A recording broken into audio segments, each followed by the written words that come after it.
औज़ुबिल्लाहिमिनश्शैतानिर्रजीम बिस्मिल्लाहिर्रहमानिर्रहीम अस्सलामु अलैकुम वरहमतुल्लाहि वबरकातुहू। नाज़रीन कराम, मैं हूं फैसल सैयद। आप मेरा यूट्यूब चैनल देख रहे हैं।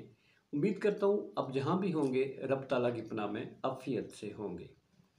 नाज़रीन, लाहौर हाई कोर्ट का बहुत बड़ा सख्त तरीन फैसला ऑडियो लीक्स को लेकर हुकूमत के लिए इंतहाई परेशानी और हलचल का फैसला आ गया। हुकूमत क्या करेगी? दूसरी तरफ इलेक्शन कमीशन ऑफ पाकिस्तान की तौहीन इलेक्शन कमीशन का फैसला भी महफूज हो गया।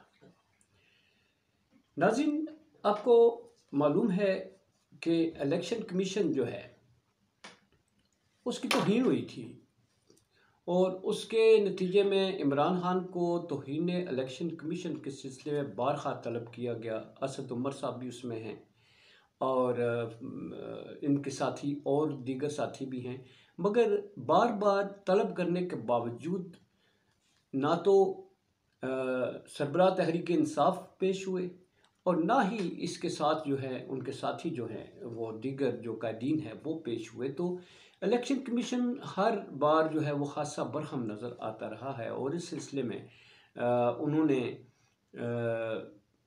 जो बार बार तलबी के बावजूद अब जो नहीं हाज़िर हुए तो उन्होंने ये फ़ैसला महफूज कर लिया। अब ये महफूज फ़ैसला क्या होगा? नाज़रीन, आपको मालूम है कि कहा जाता है कि इस सिलसिले में इलेक्शन कमीशन उनको नाअहल भी कर सकता है।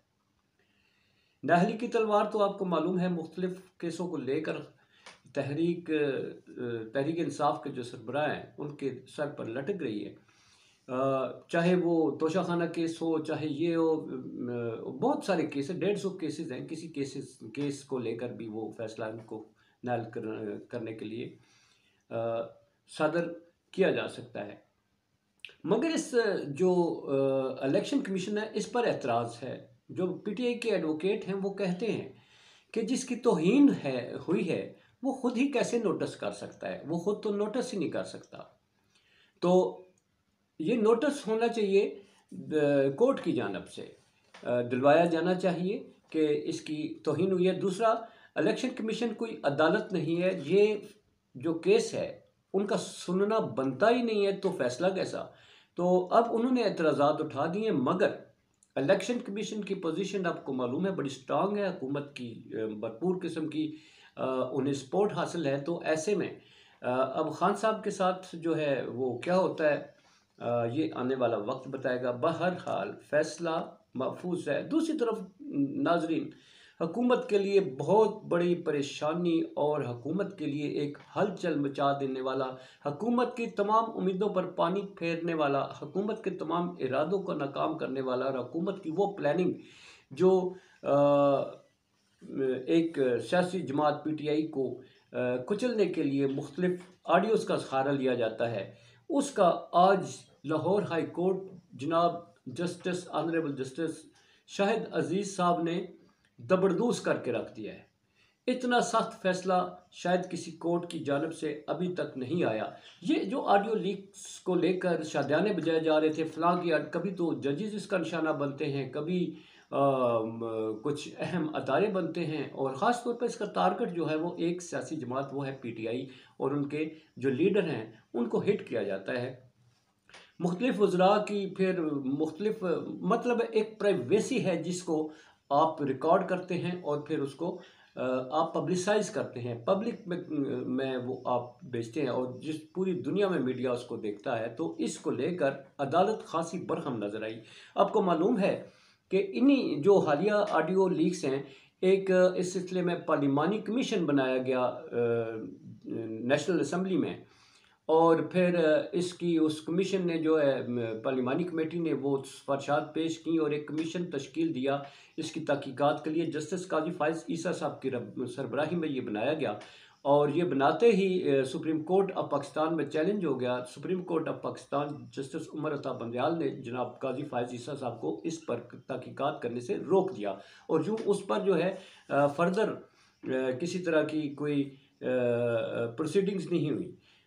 अब वो तो वहाँ से रोक चुकी सुप्रीम कोर्ट दूसरी तरफ ये सिलसिला जो है वो जारी था और लाहौर हाई कोर्ट में भी एक इस पे जो है वो दायर की गई थी दरख्वास्त, जिस पर जो हियरिंग होती रही और इस पे अदालत जो है उसने ऐसा फैसला सुनाया है कि इसमें जो जो लोग इसमें इन्वॉल्व, ऑडियो जो प्रोसेस है इसमें जो जो इन्वॉल्व लोग हैं उनके लिए अदालत ने जो है आज एक बड़ा खड्डा मार दिया है। जनाब जो ऑनरेबल जस्टिस हैं शाहिद अजीज़ साहब जो हैं उन्होंने ऑडियो लीक्स करने वालों के ख़िलाफ़ सख्त कार्रवाई करने का हुक्म जारी किया है। अब इसमें क्या कुछ शामिल है? इसमें दूसरे नंबर पर उन्होंने कहा है कि किसी तरह की भी ऑडियो वीडियो लीक्स मीडिया पर चलाने पर पाबंदी लगा दी है। इसके बाद इसकी गैर कानूनी तौर पर रिकॉर्डेड वीडियो जो हैं ये किसी तरह के किसी इस्तेमाल में नहीं लाई जा सकती, ना तो इन्हें किसी कार्रवाई में बतौर शहादत पेश किया जा सकता है और ना ही ये किसी तरह की शहादत तसव्वुर की जाएगी। बहुत बड़ी बात है जी। और इसे सुप्रीम कोर्ट आपको मालूम है वो पहले ही रोक चुकी है। और दूसरी सबसे बड़ी बात उन्होंने ये की है कि असल माखज़ की शनाख्त पर हुकूमत नाकाम क्यों है। हुकूमत की कारकर्दगी का बहुत बड़ा सवाल है कि हुकूमत जो है इनको आइडेंटिफाई करने में अपना जो है वो सिस्टम अपडेट क्यों नहीं कर सकी। हुकूमत की सलाहियतों पर और काबिलियतों पर ये हाई कोर्ट की तरफ से बहुत बड़ा सवालिया निशान है, जो अभी आने वाले दिनों में आपको पता चलेगा कि कितना ये तबाहकुन आज का हुक्म है। इसके बाद वो कहते हैं जी ये प्राइवेसी पॉलिसी की सरीखन खिलाफ वर्जी है कि आप किसी की ज़ातियात में घुसकर आप किसी की बातचीत को आप या उसकी वीडियो रिकॉर्ड करते हैं, उसको वीडियो बनाते हैं या ऑडियो रिकॉर्ड करते हैं और एक फ्रीली एक बंदा बात कर रहा है, आप उसे रिकॉर्ड करें, उसे मालूम ही नहीं, तो प्राइवेसी में ये सरीखन खिलाफ वर्जी करार दी है। और उन्होंने फिर एक बहुत बड़ा सवाल किया है कि क्या किसी भी वफाकी या सूबाई एजेंसी को ऑडियो या वीडियो रिकॉर्डिंग करने के लिए प्राइवेसी में मुदाखलत की इजाज़त दी जा सकती है? यह हुकूमत से सवाल किया है। ये कैसे हो सकता है कि आप किसी प्राइवेसी में कोई एजेंसी जो है वो जाकर जो है वो मुदाखलत करे। फिर उन्होंने कहा कि दीवानी या फौजदारी मुकदमात में इसको कहीं किसी तरीके से भी इस्तेमाल नहीं किया जा सकेगा। फिर बड़ी अहम बात, आज़ादी इजहार के नाम पर वफादारी और साख की बुनियादी हकूक़ की इजाज़त नहीं दी जा सकती। प्राइवेसी की खिलाफ वर्जी बड़े दर्जे का जुर्म है। नाज़रीन, बड़ा अहम पॉइंट है कि प्राइवेसी की खिलाफ वर्जी ये बहुत ही बड़ा जुर्म करार दिया है लाहौर हाई कोर्ट ने। और फिर उन्होंने कहा कि ये प्राइवेसी की खिलाफ वर्जी जो है ये मुआशरे के लिए नाकाबिले बर्दाश्त होना चाहिए। इस अल्फाज पे आप गौर करें कि प्राइवेसी में मुदाखलत जो है वो मुआशरे के लिए भी नाकाबिले बर्दाश्त होना चाहिए।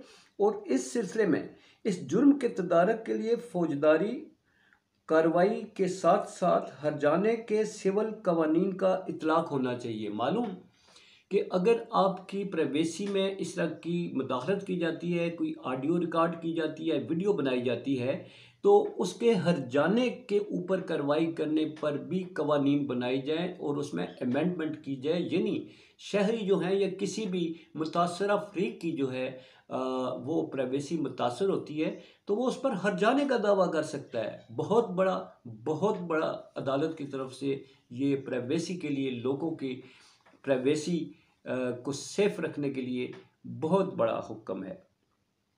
अब इस सिलसिले में जो हुकूमत ने पार्लिमानी कमेटी बनाई थी ऑडियो लीक्स के लिए, वो 2 हो गई दबरदूस। ठीक है, अब वो इस पर क्या करेंगे? ये ऑडियो लीक्स का सिलसिला उन्होंने कहा है लाहौर हाई कोर्ट ने कि इसको रिकॉर्ड करने वाले इसको पब्लिक करने वाले इनका सुराग लगाया जाए और इनके खिलाफ सख्त कार्रवाई की जाए। सख्त तरीन कार्रवाई का उन्होंने हुक्म दिया है और हुकूमत की कारकर्दगी पर सवाल उठाया है कि ये जो अगर किसी प्राइवेसी है, किसी अहम जो लोग हैं या आम लोग हैं, उनकी जो बातचीत है उसको इसकी रिकॉर्डिंग कौन करता है? हुकूमत क्या अभी तक इस सिलसिले में नाकाम है कि वो ऐसे लोगों को पकड़ नहीं पाई, ऐसे लोगों के खिलाफ कार्रवाई नहीं कर पाई और ऐसे लोगों को मंजरे आम पर नहीं लाई? ये सबसे बड़ा जो है आज की लाहौर हाई कोर्ट का हुकूमत के लिए सख्त तरीन हुक्म जारी कर दिया है जी। और ये जो ऑडियो खेल था ना जी, ये ऑडियो खेल, ये आज इसका सिलसिला हो गया ख़त्म। और अब इसमें फंसने कौन कौन जा रहा है? वो जिन्होंने रिकॉर्डिंग की है, वो जिन्होंने इसको पब्लिक किया है और वो जो खामोश है जिन्होंने कार्रवाई नहीं की। अभी तक के लिए ये बहुत बड़ी अपडेट नाजरीन आप तक पहुंचानी थी। और अगर अदालतें जाग रही हैं तो कानून को भी जगाया जाएगा और उस पर अमल दरामद भी करवाया जाएगा। देखते हैं आने वाले हालात जो हैं वो किस तरफ जाते हैं। अपना बहुत सारा ख्याल रखिए। पाकिस्तान जिंदाबाद, पाक अफवाज पाइंदाबाद।